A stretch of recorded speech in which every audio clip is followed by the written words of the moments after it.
Coucou les cœurs. Alors pour faire suite à la première vidéo, donc la précédente, qui est sur YouTube, là où je vous parle comment se servir des cadrans Hertz et du pendule, voici mon bébé en sélénite,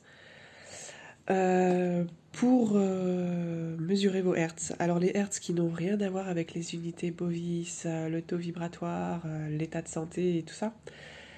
Quand on parle de Hertz, on parle d'état de conscience, comme je vous disais dans la dernière vidéo. Pour voir si quelqu'un a des mauvaises entités, vous pouvez voir par rapport à ici. Voilà, les sorcières ici, elles vibrent ici. Les autres entités vont vibrer à partir de 85, comme je disais.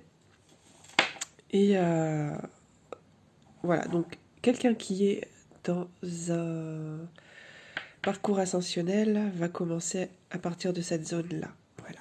Donc, comme c'est évolutif, comme je disais, les précurseurs vont vibrer entre 350 et 400 aujourd'hui, alors que les autres sont encore un petit peu en dessous pour le moment. Voilà, donc ça c'est un exemple de cadran que j'ai fabriqué moi-même parce qu'il n'en existe pas, enfin voilà, il en existe mais c'est pas forcément vraiment adapté à ce qu'on demande aujourd'hui. Donc vous les faites maison, voilà, vous commencez par 7,83, vous passez à 20 directement, vous faites de 10 en 10. Voilà, ça c'est un premier que j'avais fait qui s'arrête à 220. Ça c'est un deuxième que j'avais fait pour vraiment pour dépanner parce que il va falloir que j'en imprime d'autres, que j'en fasse d'autres en impression.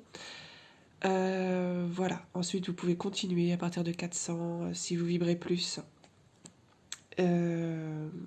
Donc voilà, c'est vraiment le petit exemple. N'hésitez pas à créer si vous êtes dans la radiesthésie et ne pas rester sur ce qui existe déjà. Voilà. Prenez un compas, une règle, des stylos, amusez-vous.